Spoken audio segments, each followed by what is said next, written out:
Adventures of Sherlock Holmes by Sir Arthur Conan Doyle. Section 4. The Boscombe Valley Mystery. We were seated at breakfast one morning, my wife and I, when the maid brought in a telegram.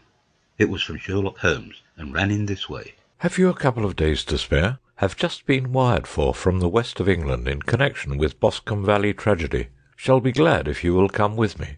Air and scenery perfect. Leave Paddington by the 11:15. What do you say, dear? Said my wife, looking across at me. Will you go? I really don't know what to say. I have a fairly long list at present. Oh, Anne Struther would do your work for you. You've been looking a little pale lately.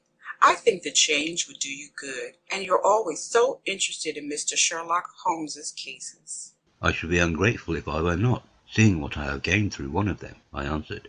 But if I am to go, I must pack at once, for I have only half an hour. My experience of camp life in Afghanistan had at least had the effect of making me a prompt and ready traveller. My wants were few and simple, so that in less than the time stated, I was in a cab with my valise, rattling away to Paddington Station. Sherlock Holmes was pacing up and down the platform, his tall, gaunt figure made even gaunter and taller by his long grey travelling cloak and close-fitting cloth cap. It is really very good of you to come, Watson, said he. It makes a considerable difference to me having someone with me on whom I can thoroughly rely. Local aid is always either worthless or else biased. If you will keep the 2 corner seats, I shall get the tickets.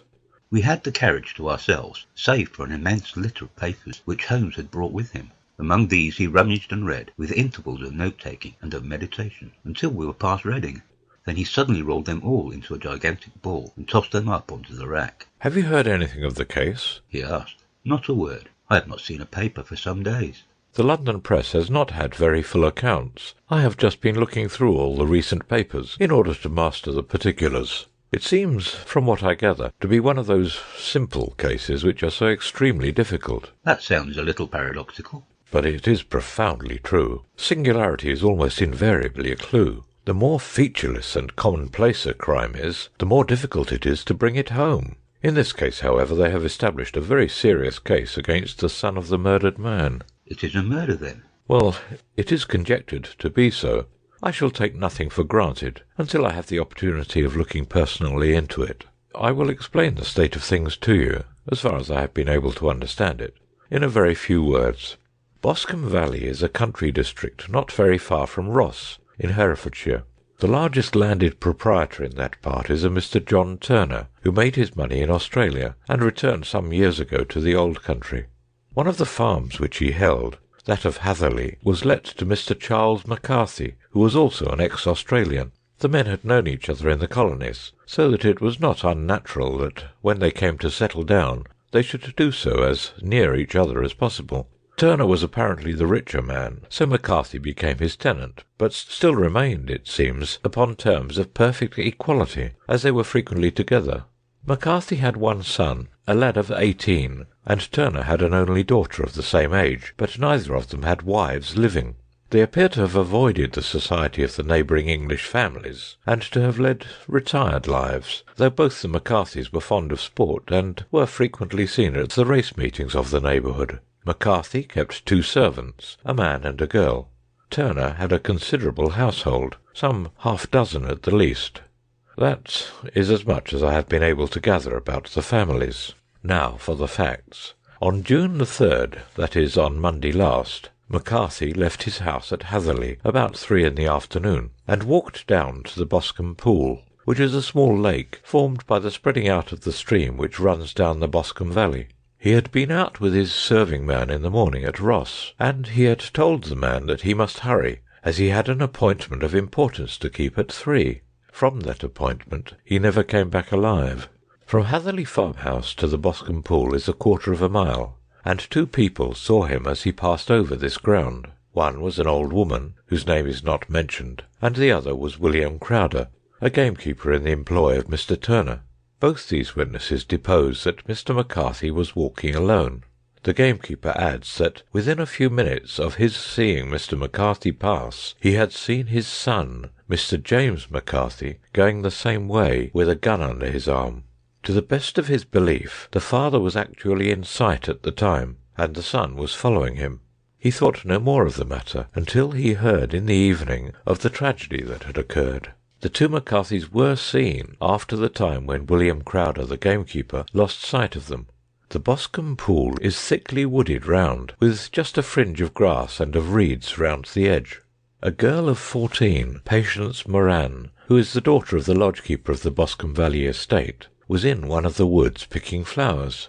She states that while she was there, she saw, at the border of the wood and close by the lake, Mr. McCarthy and his son, and that they appeared to be having a violent quarrel. She heard Mr. McCarthy the elder using very strong language to his son, and she saw the latter raise up his hand as if to strike his father. She was so frightened by their violence that she ran away, and told her mother when she reached home that she had left the two McCarthys quarrelling near Boscombe Pool, and that she was afraid that they were going to fight.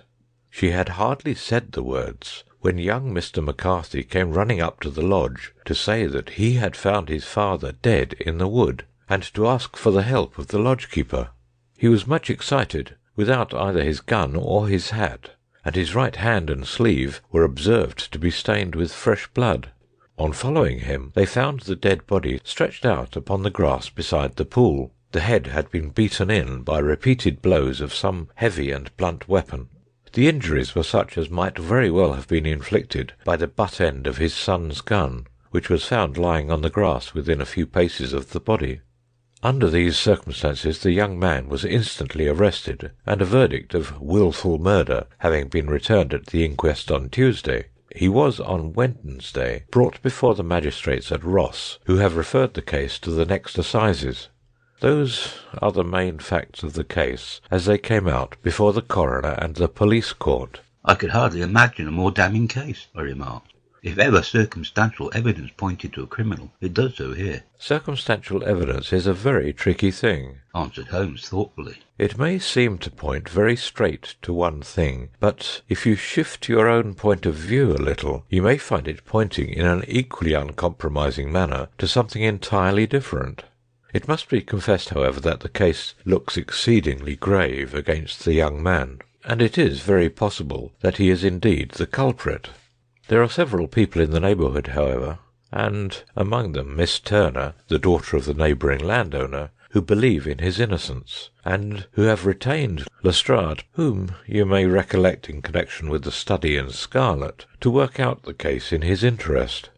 Lestrade, being rather puzzled, has referred the case to me, and hence it is that two middle-aged gentlemen are flying westward at 50 miles an hour, instead of quietly digesting their breakfasts at home. I am afraid, said I, that the facts are so obvious that you will find little credit to be gained out of this case. There is nothing more deceptive than an obvious fact, he answered, laughing. Besides, we may chance to hit upon some other obvious facts which may have been by no means obvious to Mr. Lestrade. You know me too well to think that I am boasting when I say that I shall either confirm or destroy his theory by means which he is quite incapable of employing, or even of understanding.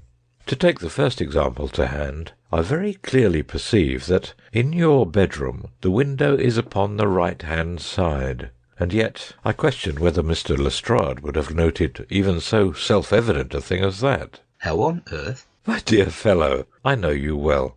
I know the military neatness which characterises you.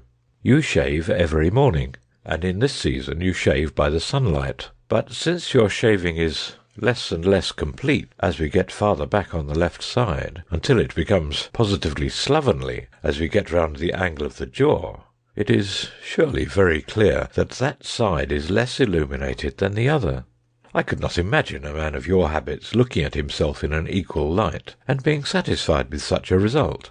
I only quote this as a trivial example of observation and inference. Therein lies my métier, and it is just possible that it may be of some service in the investigation which lies before us.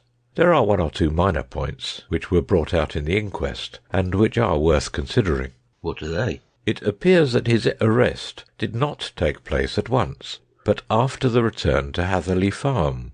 On the Inspector of Constabulary informing him that he was a prisoner, he remarked that he was not surprised to hear it, and that it was no more than his deserts.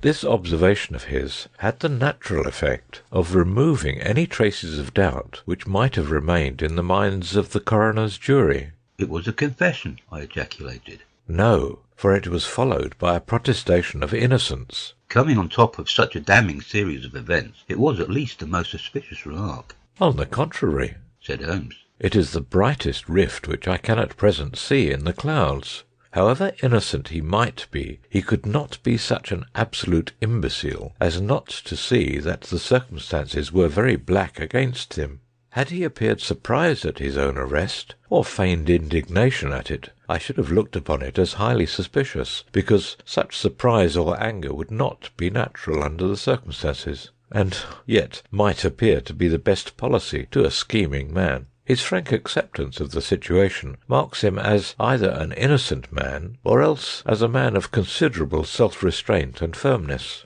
As to his remark about his deserts, it was also not unnatural, if you consider that he stood beside the dead body of his father, and that there is no doubt that he had that very day so far forgotten his filial duty as to bandy words with him, and even, according to the little girl whose evidence is so important, to raise his hand as if to strike him. The self-reproach and contrition which are displayed in his remark appear to me to be the signs of a healthy mind rather than of a guilty one. I shook my head. Many men have been hanged on far slighter evidence, I remarked. So they have, and many men have been wrongfully hanged. What is the young man's own account of the matter? It is, I am afraid, not very encouraging to his supporters, though there are one or two points in it which are suggestive. You will find it here, and may read it for yourself. He picked out from his bundle a copy of the local Herefordshire paper, and having turned down the sheet, he pointed out the paragraph in which the unfortunate young man had given his own statement of what had occurred. I settled myself down in the corner of the carriage, and read it very carefully. It ran in this way. Mr. James McCarthy, the only son of the deceased, was then called and gave evidence as follows. I had been away from home for 3 days at Bristol and had only just returned upon the morning of last Monday the 3rd. My father was absent from home at the time of my arrival, and I was informed by the maid that he had driven over to Ross with John Cobb, the groom.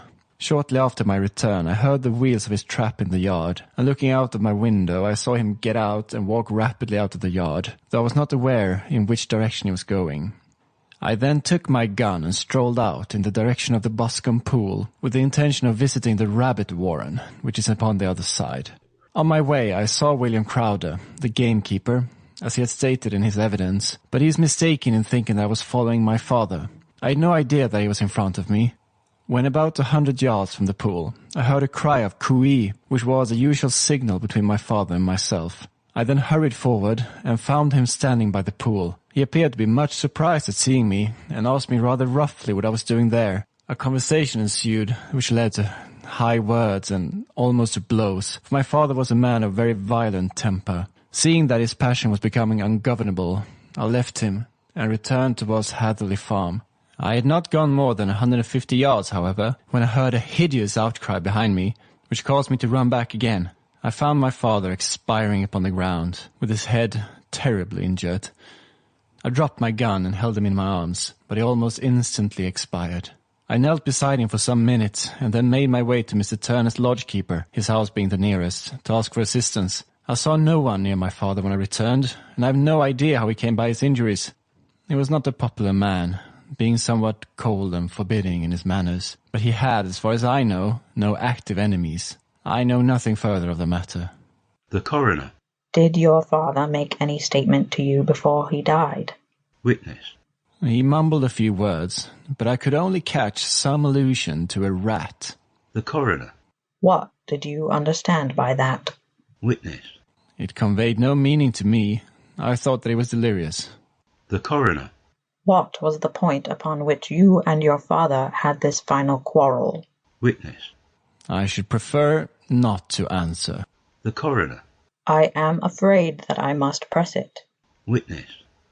It is really impossible for me to tell you. I can assure you that it has nothing to do with the sad tragedy which followed. The coroner. That is for the court to decide.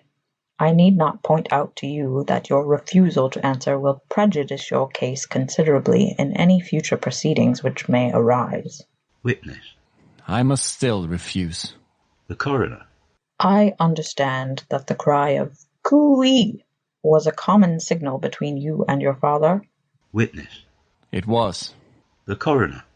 How was it, then, that he uttered it before he saw you and before he even knew that you had returned from Bristol? Witness, with considerable confusion. I do not know. The juryman. Did you see nothing which aroused your suspicions when you returned on hearing the cry and found your father fatally injured? Witness. Nothing definite. The coroner. What do you mean? Witness. I was so disturbed and excited as I rushed out into the open that I could think of nothing except of my father. Yet I have a vague impression that as I ran forward, something lay upon the ground to the left of me. It seemed to me to be something grey in colour, a coat of some sort, or a plaid perhaps. When I rose from my father, I looked round for it, but it was gone. Do you mean that it disappeared before you went for help? Yes, it was gone. You cannot say what it was? No, I had a feeling something was there. How far from the body? 12 yards or so. And how far from the edge of the wood? About the same.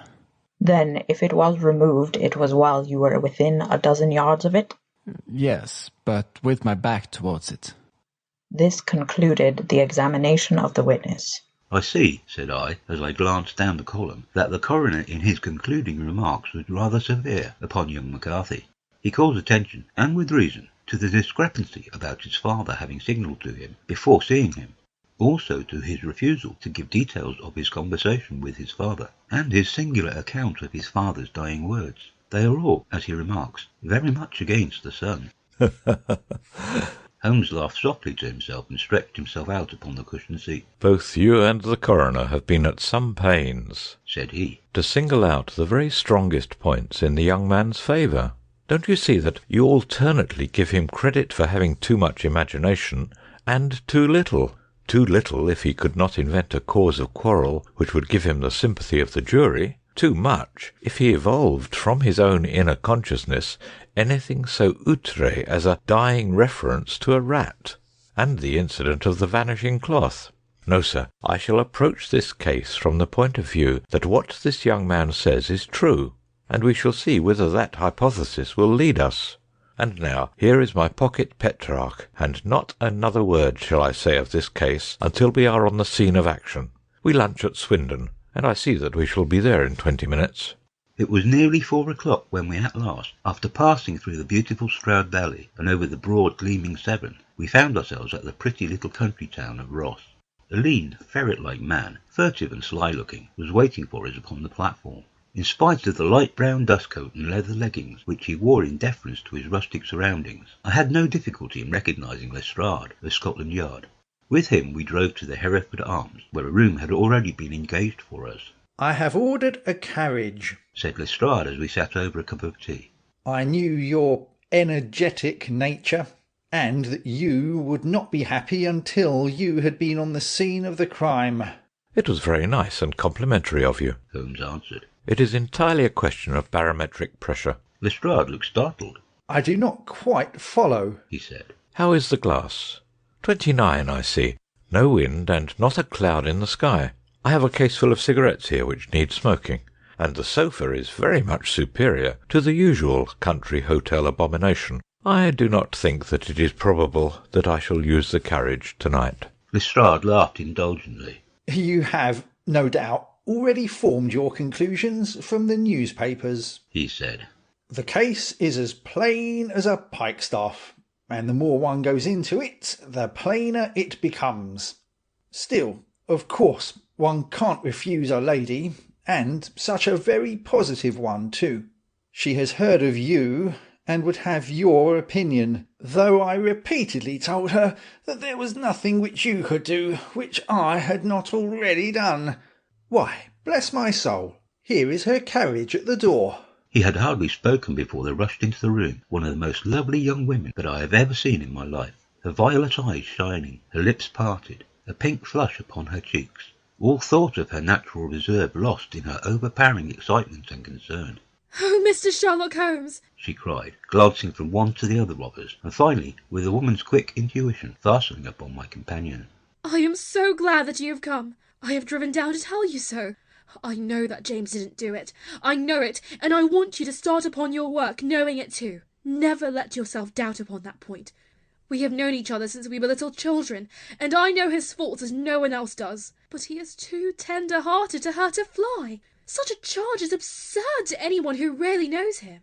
I hope we may clear him, Miss Turner, said Sherlock Holmes. You may rely upon my doing all that I can. "But you have read the evidence. You have formed some conclusion? Do you not see some loophole, some flaw? Do you not yourself think that he is innocent?" I think that it is very probable. "There now!" she cried, throwing back her head and looking defiantly at Lestrade. "You hear? He gives me hopes." Lestrade shrugged his shoulders. I am afraid that my colleague has been a little quick in forming his conclusions, he said. "But he is right. Oh, I know that he is right. James never did it. And about his quarrel with his father, I am sure that the reason why he would not speak about it to the coroner was because I was concerned in it." In what way? Asked Holmes. "It is no time for me to hide anything.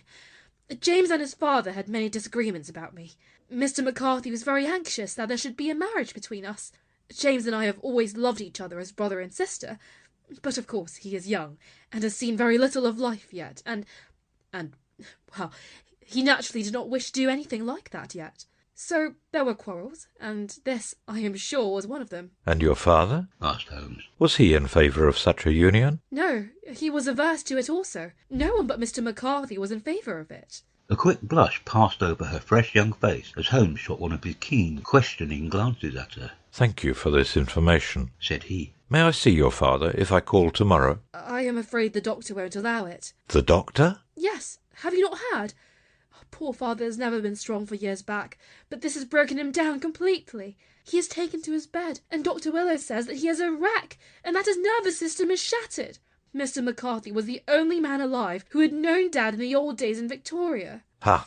In Victoria? That is important. "Yes, at the mines." Quite so. At the gold mines, where, as I understand, Mr. Turner made his money. "Yes, certainly." Thank you, Miss Turner. You have been of material assistance to me. "You will tell me if you have any news tomorrow. No doubt you will go to the prison to see James. Oh, if you do, Mr. Holmes, do tell him that I know him to be innocent." I will, Miss Turner. "I must go home now, for Dad is very ill, and he misses me so if I leave him. Goodbye, and God help you in your undertaking." She hurried from the room as impulsively as she had entered, and we heard the wheels of her carriage rattle off down the street.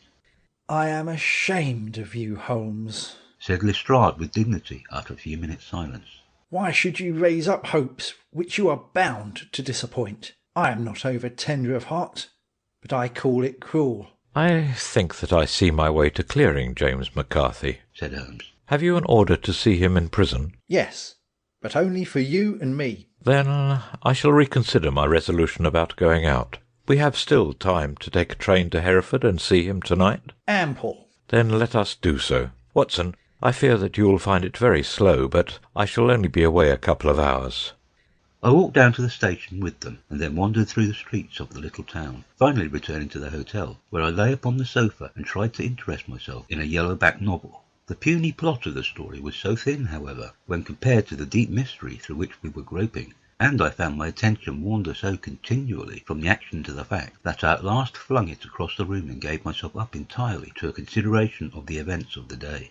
Supposing that this unhappy young man's story were absolutely true, then what hellish thing, what absolutely unforeseen and extraordinary calamity could have occurred between the time when he parted from his father and the moment when, drawn back by his screams, he rushed into the glade? It was something terrible and deadly. What could it be? Might not the nature of the injuries reveal something to my medical instincts? I rang the bell and called for the weekly county paper, which contained a verbatim account of the inquest.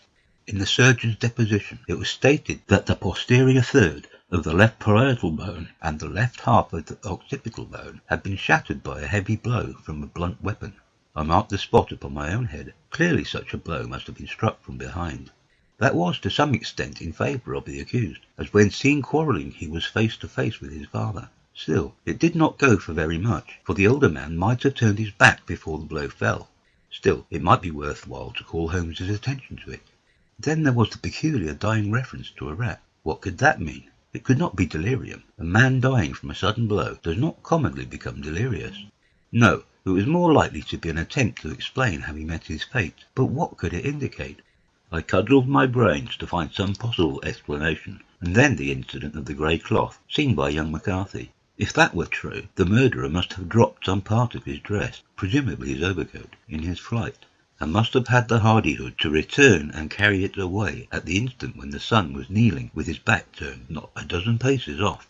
What a tissue of mysteries and improbabilities the whole thing was! I did not wonder at Lestrade's opinion, and yet I had so much faith in Sherlock Holmes's insight that I could not lose hope as long as every fresh fact seemed to strengthen his conviction of young McCarthy's innocence.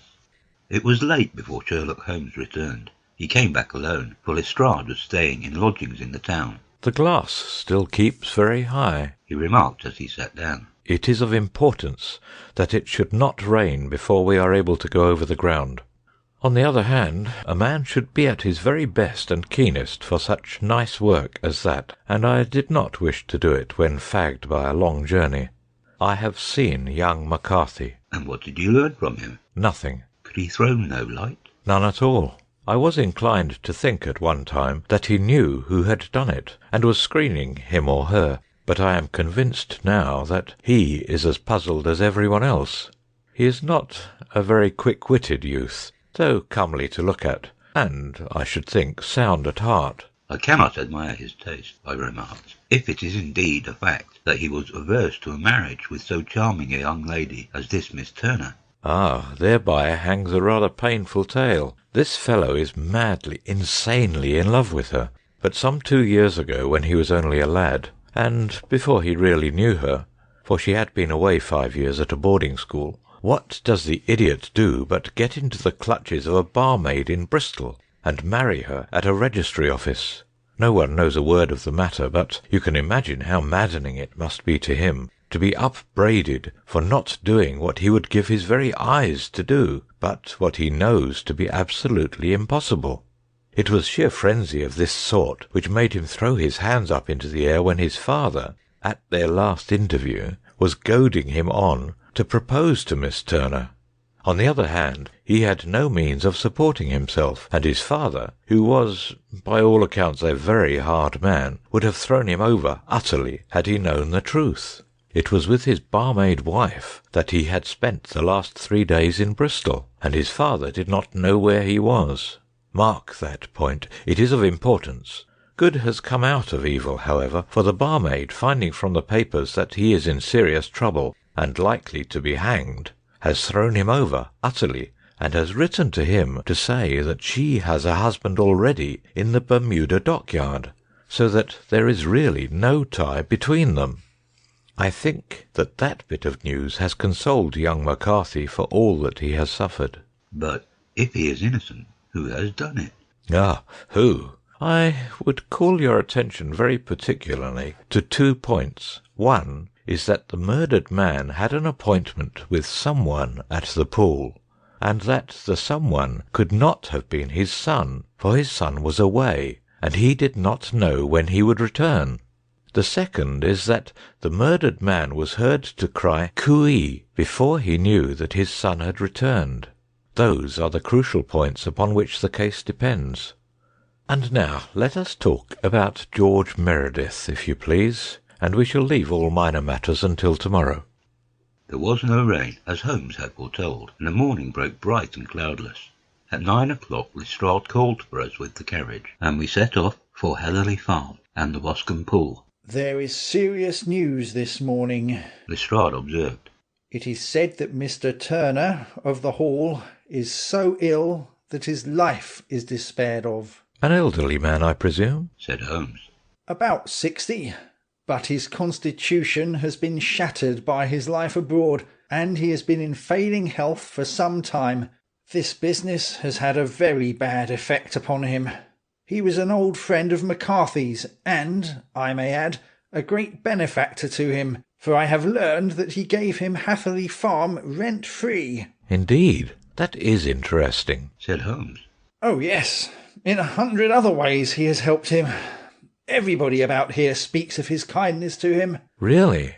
Does it not strike you as a little singular that this McCarthy, who appears to have had little of his own and to have been under such obligations to Turner, should still talk of marrying his son to Turner's daughter, who is presumably heiress to the estate?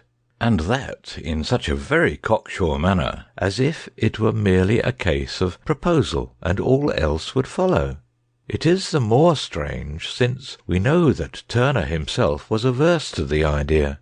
The daughter told us as much. Do you not deduce something from that? We have got to the deductions and inferences, said Lestrade, winking at me.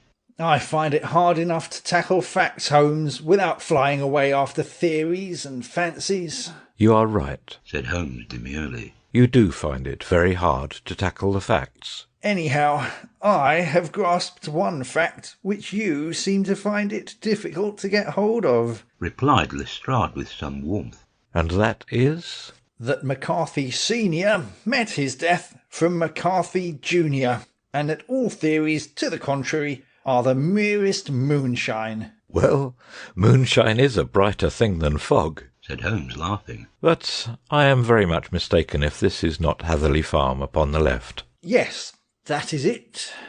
It was a widespread, comfortable-looking building, 2-storied, slate roof with great yellow blotches of lichen upon the grey walls. The drawn blinds and the smokeless chimneys, however, gave it a stricken look, as though the weight of this horror still lay heavy upon it. We called at the door, when the maid, at Holmes's request, showed us the boots which her master wore at the time of his death, and also a pair of the son's, though not the pair which she had then had. Having measured these very carefully from 7 or 8 different points, Holmes desired to be led to the courtyard, from which we all followed the winding track which led to Boscombe Pool. Sherlock Holmes was transformed when he was hot upon such a scent as this.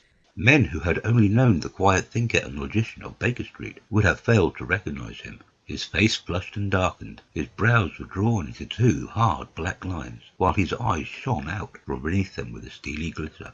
His face was bent downward, his shoulders bowed, his lips compressed, and the veins stood out like whipcord in his long, sinewy neck. His nostrils seemed to dilate with a purely animal lust for the chase, and his mind was so absolutely concentrated upon the matter before him that a question or remark fell unheeded upon his ears, or, at the most, only provoked a quick, impatient snarl in reply.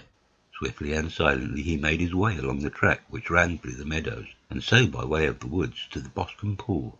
It was damp, marshy ground, as is all that district, and there were marks of many feet, both upon the path and amid the short grass which bounded it on either side.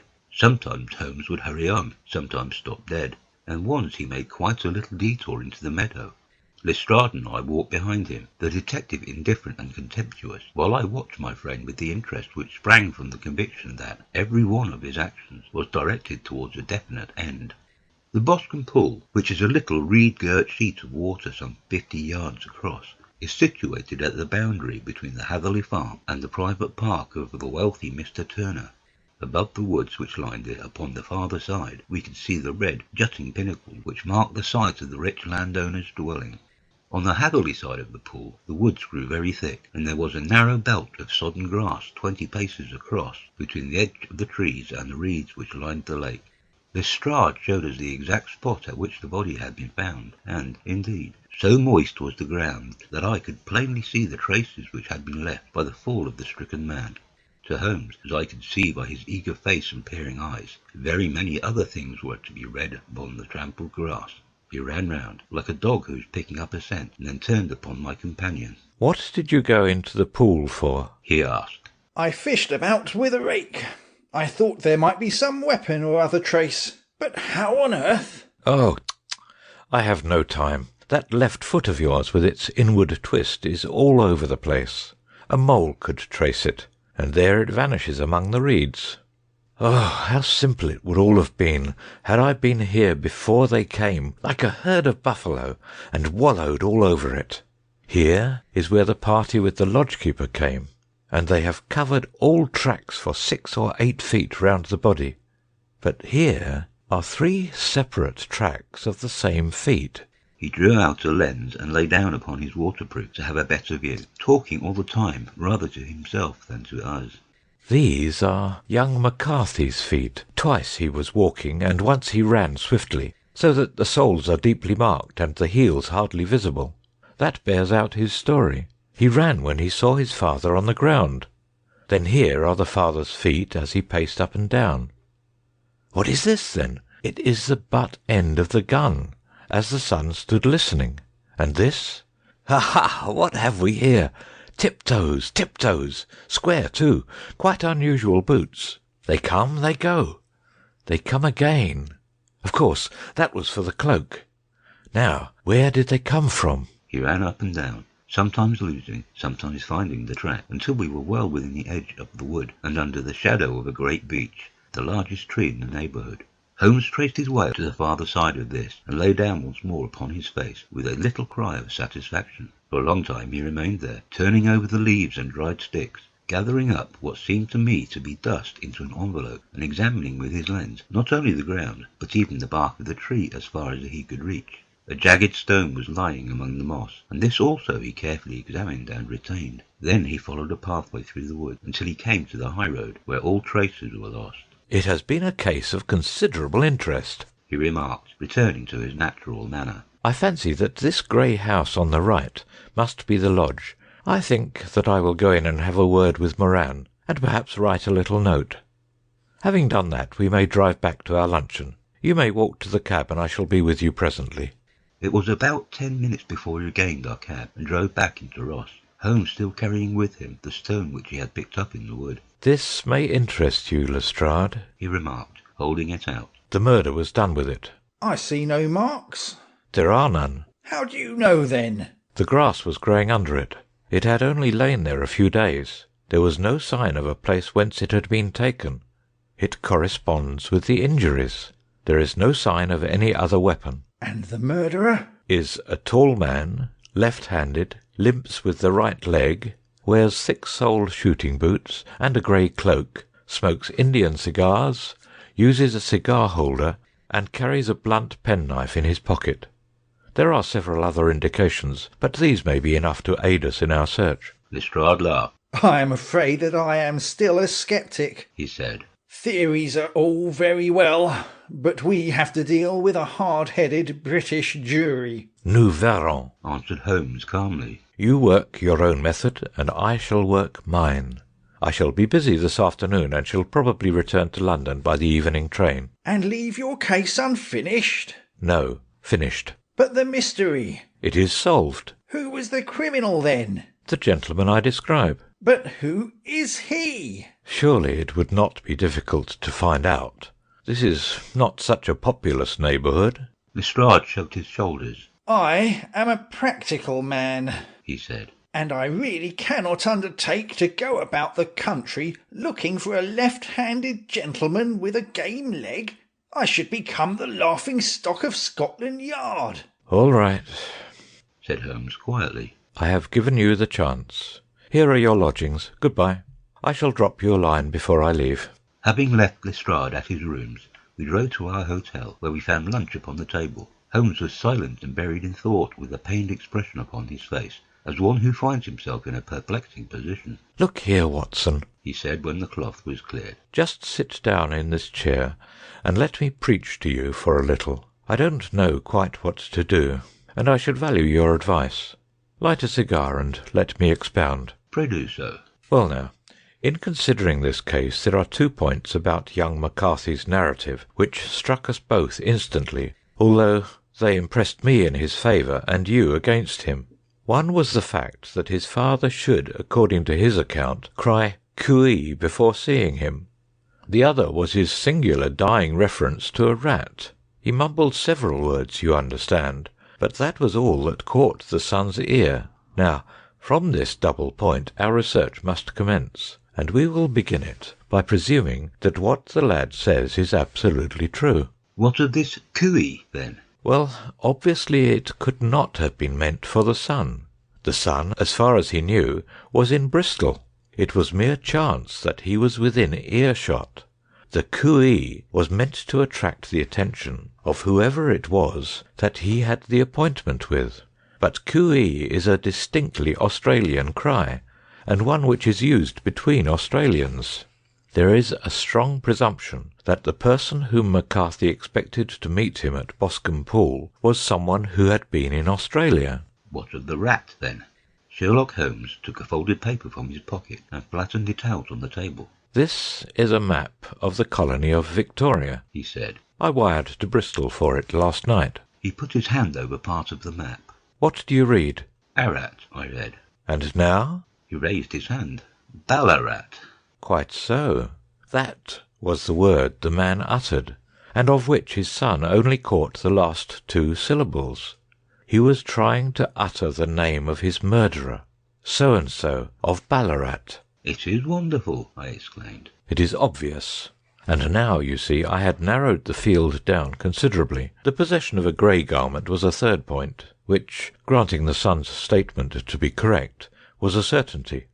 We have come now out of mere vagueness to the definite conception of an Australian from Ballarat with a grey cloak. Certainly. And one who was at home in the district, for the pool can only be approached by the farm or by the estate, where strangers could hardly wander. Quite so. Then comes our expedition of today. By an examination of the ground, I gained the trifling details which I gave to that imbecile Lestrade as to the personality of the criminal. But how did you gain them? You know my method. It is founded upon the observation of trifles. His height I know that you might roughly judge from the length of his stride. His boots, too, might be told from their traces. Yes, they were peculiar boots. But his lameness? The impression of his right foot was always less distinct than his left. He put less weight upon it. Why? Because he limped. He was lame. But his left-handedness? You were yourself struck by the nature of the injury, as recorded by the surgeon at the inquest. The blow was struck from immediately behind, and yet was upon the left side. Now how can that be, unless it were by a left-handed man? He had stood behind that tree during the interview between the father and son. He had even smoked there. I found the ash of a cigar, which my special knowledge of tobacco ashes enables me to pronounce as an Indian cigar. I have, as you know, devoted some attention to this, and written a little monograph on the ashes of 140 different varieties of pipe, cigar, and cigarette tobacco. Having found the ash, I then looked round and discovered the stump among the moss where he had tossed it. It was an Indian cigar, of the variety which are rolled in Rotterdam. And the cigar holder? I could see that the end had not been in his mouth, therefore he used a holder. The tip had been cut off, not bitten off, but the cut was not a clean one, so I deduced a blunt penknife. Holmes, I said, you have drawn a net round this man from which he cannot escape, and you have saved an innocent human life as truly as if you had cut the cord which was hanging him. I see the direction in which all this points. The culprit is... Mr. John Turner, cried the hotel waiter, opening the door of our sitting-room and ushering in a visitor. The man who entered was a strange and impressive figure. His slow, limping step and bowed shoulders gave the appearance of decrepitude, and yet his hard, deep-lined, craggy features and his enormous limbs showed that he was possessed of unusual strength of body and of character. His tangled beard, grizzled hair, and outstanding, drooping eyebrows combined to give an air of dignity and power to his appearance, but his face was of an ashen white, while his lips and the corners of his nostrils were tinged with a shade of blue. It was clear to me at a glance that he was in the grip of some deadly and chronic disease. "Pray sit down on the sofa," said Holmes gently. "You had my note." "Yes, the lodge-keeper brought it up. You said that you wished to see me here and avoid scandal." "I thought people would talk if I went to the hall." "And why did you wish to see me?" He looked across at my companion with despair in his weary eyes, as though his question was already answered. "Yes," said Holmes, answering the look rather than words. "It is so. I know all about McCarthy." The old man sank his face in his hands. "Oh, God, help me!" he cried. "But I would not have let that young man come to harm. I give you my word that I would have spoken out if it went against him at the assizes." "I am glad to hear you say so," said Holmes gravely. "I would have spoken now had it not been for my dear girl. It would break her heart. It will break her heart when she hears that I am arrested." "It may not come to that," said Holmes. What? "I am no official agent. I understand that it was your daughter who required my presence here, and I am acting in her interests. Young McCarthy must be got off, however." I am a dying man, said old Turner. I have had diabetes for years. My doctor says it is a question whether I shall live a month. Yet I would rather die under my own roof than in a gale. Holmes rose and sat down at the table with his pen in his hand and a bundle of paper before him. "Just tell us the truth," he said. "I shall jot down the facts. You will sign it, and Watson here can witness it. Then I could produce your confession at the last extremity to save young McCarthy. I promise you that I shall not use it unless it is absolutely needed." It is well, said the old man. It's a question whether I shall live to the assizes, so it matters little to me. But I should wish to spare Alice the shock. And now I will make the thing clear to you. It has been a long time in the acting, but will not take me long to tell. You didn't know this dead man, McCarthy. He was a devil incarnate. I tell you that God keep you out of the clutches of such a man as he. His grip has been upon me these 20 years, and he has blasted my life. I'll tell you first how I came to be in his power. It was in the early 60s at the diggings. I was a young chap then, hot-blooded and reckless, ready to turn my hand at anything. I got among bad companions, took to drink and had no luck with my claim, took to the bush, and a word became what you would call over here a highway robber. There were 6 of us, and we had a wild, free life of it, sticking up a station from time to time, or stopping the wagons on the road to the diggings. Black Jack of Ballarat was the name I went under, and our party is still remembered in the colony as the Ballarat Gang. One day a gold convoy came down from the Ballarat to Melbourne, and we lay in wait for it and attacked it. There were 6 troopers and 6 of us, so it was a close thing, but we emptied 4 of their saddles at the first volley. 3 of our boys were killed, however, before we got the swag. I put my pistol to the head of the wagon driver, who was this very man McCarthy. I wished to the Lord that I had shot him then. But I spared him, though I saw his wicked little eyes fixed on my face as though to remember every feature. We got away with the gold, became wealthy men, and made our way over to England without being suspected. Then I parted from my old pals and determined to settle down to a quiet and respectable life. I bought this estate, which chanced to be in the market, and set myself to do a little good with my money to make up for the way in which I had earned it. I married, too, and though my wife died young, she left me my dear little Alice. Even when she was just a baby, her wee hands seemed to lead me down the right path as nothing else had ever done. In a word, I turned over a new leaf and did my best to make up for the past. All was going well when McCarthy laid his grip upon me. I had gone up to town about an investment, and met him in Regent Street, with hardly a coat to his back or a boot to his foot. "Here we are, Jack," says he, touching me on the arm. "We'll be as good as a family to you. There's 2 of us, me and my son, and you can have the keeping of us. If you don't, it's a fine, law-abiding country is England, and there's always a policeman within hail." Well, down they came to the West Country. There is no shaking them off, and there they have lived rent-free on my best land ever since. There was no rest for me, no peace, no forgetfulness. Turn where I would, there was his cunning, grinning face at my elbow. It grew worse as Alice grew up, for he soon saw that I was more afraid of her knowing my past than of the police. Whatever he wanted he must have, and whatever it was I gave him without question. Land, money, houses, until at last he asked a thing which I could not give. He asked for Alice. His son, you see, had grown up, and so had my girl. And as I was known to be in weak health, it seemed a fine stroke to him that his lad should step into the whole property. But there I was firm. I would not have his cursed stock mixed with mine. Not that I had any dislike to the lad, but his blood was in him, and that was enough. I stood firm. McCarthy threatened. I braved him to do his worst. We were to meet at the pool midway between our houses to talk it over. When I went down there I found him talking to his son, so I smoked a cigar and waited behind a tree until he should be alone. But as I listened to his talk, all that was black and bitter in me seemed to come uppermost. He was urging his son to marry my daughter with as little regard for what she might think as if she were a slut from off the streets.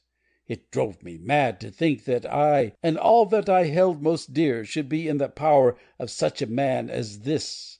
Could I not snap the bond? I was already dying and a desperate man. Though clear of mind and fairly strong of limb, I knew that my own fate was sealed. But my memory and my girl, both could be saved if I could but silence that foul tongue. I did it, Mr. Holmes. I would do it again. Deeply as I have sinned, I have led a life of martyrdom to atone for it. But that my girl should be entangled in the same meshes which held me was more than I could suffer. I struck him down with no more compunction than if he had been some foul and venomous beast. His cry brought back his son, but I had gained the cover of the wood, though I was forced to go back to fetch the cloak which I had dropped in my flight. That is the true story, gentlemen, of all that occurred. Well, it is not for me to judge you, said Holmes as the old man signed the statement which had been drawn out. I pray that we may never be exposed to such a temptation. I pray not, sir. But what do you intend to do? In view of your health, nothing. You are yourself aware that you will soon have to answer for your deed at a higher court than the assizes. I will keep your confession, and if McCarthy is condemned, I shall be forced to use it. If not, it shall never be seen by mortal eye, and your secret, whether you be alive or dead, shall be safe with us. Farewell, then, said the old man solemnly. Your own deathbeds, when they come, will be the easier for the thought of peace which you have given to mine. Tottering and shaking in all his giant frame, he stumbled slowly from the room. God help us, said Holmes after a long silence. Why does fate play such tricks with poor helpless worms? I never hear of such a case as this, that I do not think of Baxter's words, and say, there but for the grace of God goes Sherlock Holmes. James McCarthy was acquitted at the assizes on the strength of a number of objections which had been drawn out by Holmes and submitted to the defending counsel. Old Turner lived for 7 months after our interview, but he is now dead, and there is every prospect that the son and daughter may come to live happily together in ignorance of the black cloud which rests upon their past. End of section 4.